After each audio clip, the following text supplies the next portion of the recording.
So we all know gyms will be opening soon. Some say it should have happened a while ago, others say, well, it's still too soon. While we don't know the exact date, according to clickorlando.com, gyms and fitness centers can open to 75% capacity. At the start of phase 2, patrons should be separated by 6 feet, and strict cleaning and sanitation protocols should be implemented along with indoor group sessions and classes that can resume with limited capacity. The question for this video is not whether gyms should open or not, but when they do, should you go?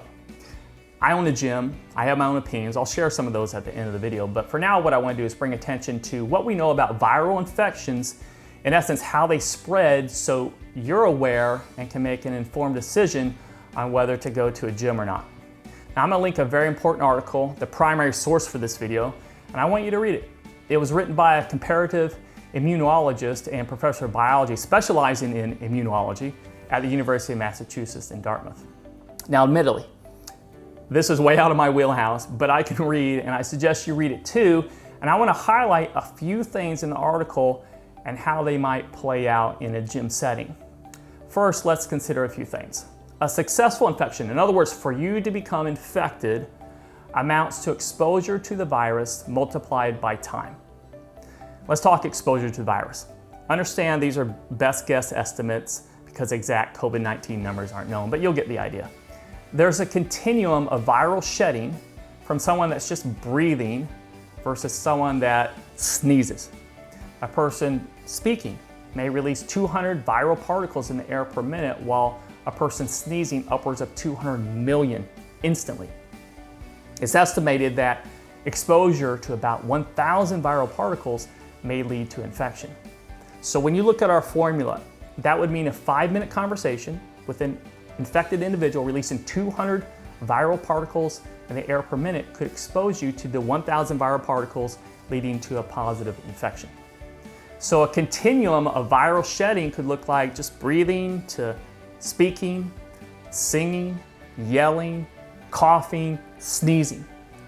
My question for gym goers is, where do you think heavy breathing during exercise falls in this continuum? Not only that, you also have to consider how much air you're taking in with each heavy breath during vigorous exercise.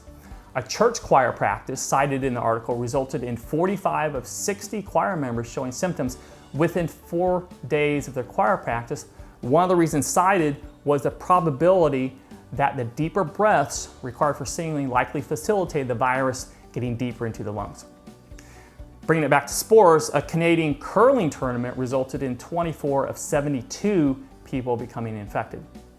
The article says indoor spaces with limited air exchange or recycled air and lots of people are concerning from a transmission standpoint.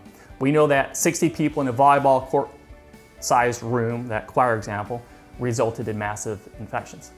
So I think it's easy to see how this might go down in a gym for early adopters. The question is, you have to ask yourself, is it worth it? As the article points out, we know that 44% of infections occur from people without any symptoms or are pre-symptomatic.